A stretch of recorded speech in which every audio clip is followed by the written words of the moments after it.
Assalamualaikum warahmatullahi wabarakatuh. Bersama kami di channelnya Anissa Ada dan Saya Anis. Oke, nah ini teman-teman, kenapa saya kok bikin vlog kali ini spesial ya?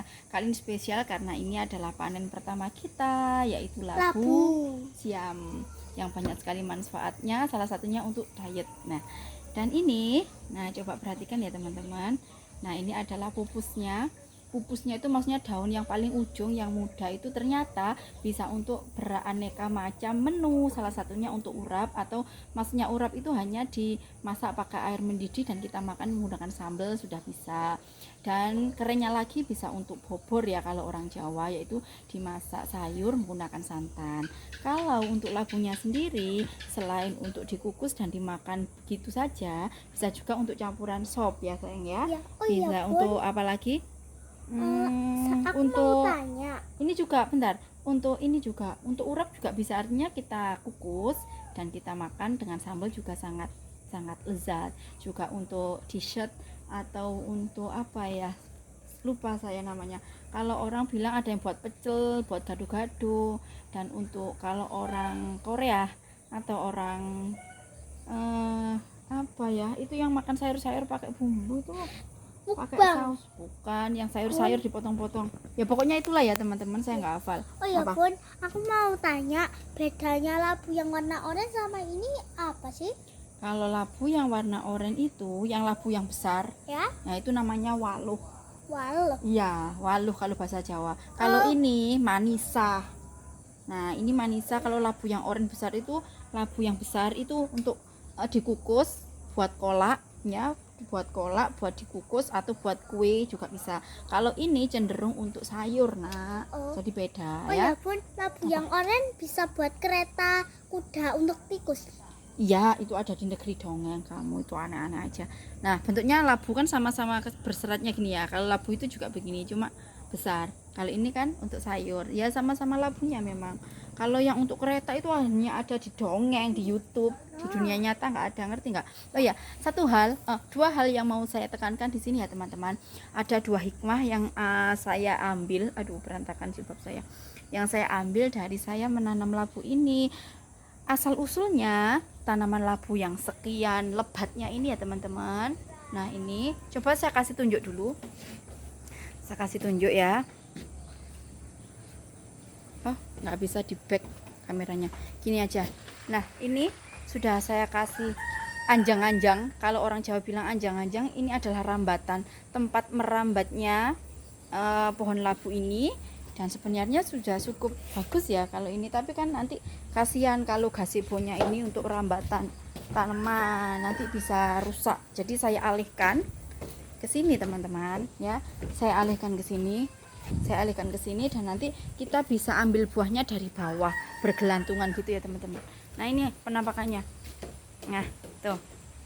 Nah, sekian lebatnya tanaman labu, sayur labu ini ya, labu siam ini, karena saya tadi sudah dikomplain anak saya apa bedanya labu yang kuning besar sama labu yang ini, sudah saya jelaskan secara singkat saja bahwa labu siam atau labu yang sayur ini intinya untuk sayur, urap dan lain sebagainya. Kalau labu yang satunya untuk bahan makanan, cenderung dikukus, bisa untuk tepung juga, bisa untuk kue dan lain sebagainya. Itu saja saya menjelaskan secara detailnya ke anak kecil. Nah, jadi teman-teman, buah labu yang sekian lebatnya ini hanya ada awalnya hanya dari satu bibit buah labu yang sudah tua, yang jatuh dari pohonnya. Waktu itu saya dapat di tempat saya kerja, di tempat saya mengajar sebagai GTT di Desa Maduarjo. Nah, di belakang sekolah itu ada beberapa tanaman, kira-kira 3 yang sangat lebat, dan itu pun dibiarkan begitu saja merambat di pohon pisang, merambat di pohon-pohon kolonjono, rumput kolonjono dan lain sebagainya. Jadi dibiarkan begitu saja, sudah bisa berbuah, sudah bisa menghasilkan sayur yang begitu banyak. Waktu itu saya menemukan ada labu yang besar terjatuh warnanya kuning dan sudah itu teman-teman, sudah bertunas. Jadi saya ambil, saya bawa pulang, saya taruh di rumah kakek saya, nenek saya, di rumah bapak saya di Kongnya Hasnan. Kong, minta tolong ini ditanam, saya bilang gitu. Nah, ini yang mau saya jelaskan teman-teman ya, dua hikmah, dua manfaat, dua apa ya, dua kabar baik, pokoknya dua manfaat lah ya yang saya dapatkan dari tanaman labu ini. Yang pertama, panen Bun. oke, satu lagi Hasna itu kamu ambil. Nah, jadi manfaat yang pertama atau fadilah yang pertama yaitu itu nak, itu kelihatan bahwa dalam suatu hal kita itu menjudge sesuatu yang belum pasti itu tidak boleh ya teman-teman. Jadi intinya kan dari pengalaman saya, wow, thank you. Nah ini teman-teman, ya panen pertama kita sangat banyak sekali. Sekarang kita cari. Besok untuk bulan puasa, nah sangat berkah sekali ya, melimpah. Nah jadi hal tersebut yang saya dapatkan itu, kita tidak boleh menjudge atau ndiki ikerso katanya orang Jawa ya. Jadi apa yang nantinya mana nak? Itu. Oh iya, sini. Apa yang nantinya kita, sebentar ya, saya panen dulu ya. Oh iya ini. Terus yang nangkap siapa ini nak? Saya. Nangkapnya gimana? Sebentar, kamu pegangin. Oh, iya. Bilang ke teman-teman. Panen pertama. Panen pertama kita teman-teman dah. Nah, Itu. ini sudah. Kembaliin lagi ke ibu. Ayo. Au. Oh. Nah, semakin banyak. Nah, kembali lagi ke fadilah atau manfaat pertama dari saya menanam labu. Dari situ saya dapat pelajaran bahwasanya kita tidak boleh menjudge atau ndiki kerso kata orang Jawa itu memang benar. Nah, buyut saya, bapak saya itu bilang gini, wes percuma nandur labu, nandur manisah paling kok yome apa yo me oleh rengket tok, oleh lemune tok gak ono woe. Saya dalam hati, waduh eman ya, sakit hati saya ibaratnya. Kok gini ya, masa sih? Saya dalam hati punya, mau tak buktikan, insya Allah biidznillah pasti buah labu ini akan lebat. Nah ini buktinya teman-teman ya. Nah ini buktinya bahwa apapun yang sesuai hati kita, dengan itu tadi kita ndiki kerso, dengan kita menjat sesuatu itu tidak boleh, itu benar adanya. Jadi nah saya bawa pulang labu yang tadi tergeletak sudah beberapa hari, ternyata mau saya tanam di sana enggak boleh. Akhirnya saya bawa ke sini, saya tanam di sini, hanya satu loh ya teman-teman, hanya satu bisa selebat ini. Nah pelajaran yang kedua itu saya dapatkan bahwasanya kalau kita ibaratnya ya, kalau kita beramal satu, maka Allah akan melimpahkannya berlipat-lipat tak terhitung. Ini kalau saya screen, kalau saya tunjukkan ke teman-teman, wah pasti teman-teman heran, saya pun saja heran. Saya sudah hampir percaya dengan perkataan orang tua saya, dengan perkataan buyutnya Hasna, dengan Mbok Mi percaya ya. Oh yos paling gak uwoh. Sempat beberapa minggu yang lalu itu saya potong teman-teman, saya potong, saya pangkas, dan saya ambil pucuk-pucuknya. Sudah saya niatnya saya matikan sudah. Setelah saya ambil pucuknya semua, saya percobaan, katanya orang-orang bisa dimasak, ini daun yang ujungnya atau pucuknya bisa dimasak. Saya coba, itu sudah saya masak dan sudah ada di vlog saya yang bawah ya. Itu ternyata wah mantap sekali, diurap, dibikin kulup, nah digodok tok itu wis enak ternyata, subhanallah ya. Saya baru tahu ya, saya percaya untuk masyarakat Madoarjo rekomnya mantap benar, saya sudah membuktikan. Nah itu ya. Dan setelah saya pangkas semua, ujung-ujungnya sudah saya gagrat semua, saya ambil, saya putus asa, ini nggak bakalan berbuah seperti apa yang dikatakan bapak dan Mbok Mi saya. Ternyata biidznillah dengan sendirinya setelah saya pangkas, bukan dengan sendirinya, tentunya dengan izin Allah, sudah saya rusak tanaman ini, dan akhirnya loh kok muncul bunganya semakin banyak, dan ada benih bunga berbenih tadi, berbenih ini ya teman-teman. Dan ini buktinya jika itu tanaman yang saya rusak itu tadi ternyata dengan kehendak Allah bisa berbuah lebat seperti ini. Nah saya tekankan sekali lagi, kita tidak boleh menjudge satu hal apapun, karena tiada satu daun pun yang jatuh ke muka bumi ini tanpa kehendak Allah. Dan saya pun akhirnya mencerminkan, jadi merefleksikan hikmah dari tanaman ini.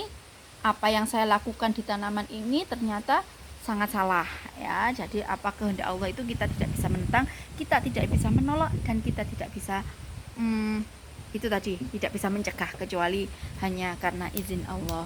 Dan akhirnya, dan hikmah yang ketiga ya, ternyata berkebun bertani, bercocok tanam itu sangat menyenangkan hati, sangat menenteramkan jiwa kalau kita menjalaninya dengan ikhlas. Nah, saya mencoba mengurangi aktivitas rutinitas saya yang hanya mengejar dunia, memforsir untuk menjahit, cari uang, kerja 24 jam nonstop.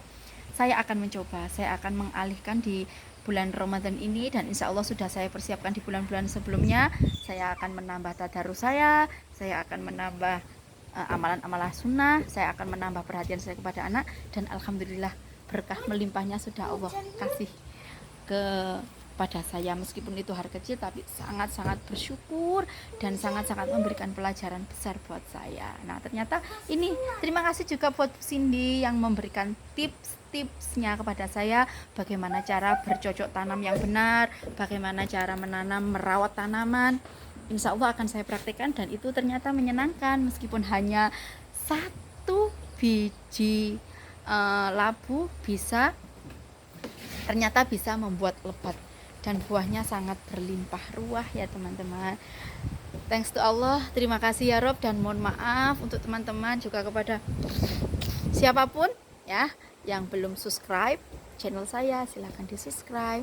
Terima kasih, meskipun ini vlog sederhana tapi insya Allah berkembang dan manfaatnya banyak sekali, terutama untuk saya, anak saya Hasna, dan juga murid-murid saya nantinya ketika saya sudah tidak ada umur di dunia ini. Semoga apa yang saya lakukan ini menjadikan berkah manfaat, meskipun sedikit menjadikan pelajaran buat anak-anakku semua, dan terutama anak saya sendiri, Sayyidah Hasna. Terima kasih sudah menonton, semoga berkah semuanya. Wassalamualaikum warahmatullahi wabarakatuh. Kita lanjutkan panennya Hasna. Tuh, oh ya, kita kasih tunjuk dulu ya. Nah, betapa lebatnya ini banyak sekali. Sudah ada bibit-bibitnya, bibit-bibit buahnya. Nah, itu ya. Tuh, banyak sekali. Nah, ini Ada yang berat. tuh ya. Mana? Kok nggak kelihatan? Nah, ini pokoknya banyak sekali. Saya tidak bisa menunjukkan satu persatu. Dan alangkah menyenangkan. Kalau ini saya berada di atas, dan nanti panennya bisa dari bawah situ ya teman-teman, karena saya di atas gazebo, nanti bawahnya itu nanti buahnya akan bergelantungan, kita panennya dari bawah. Yang dari sini pun, oh ya, saya akan insya Allah akan rutin membersihkan daun-daun kering supaya mudah kelihatan buahnya gitu ya. Terima kasih, bye bye, wassalamualaikum warahmatullahi wabarakatuh.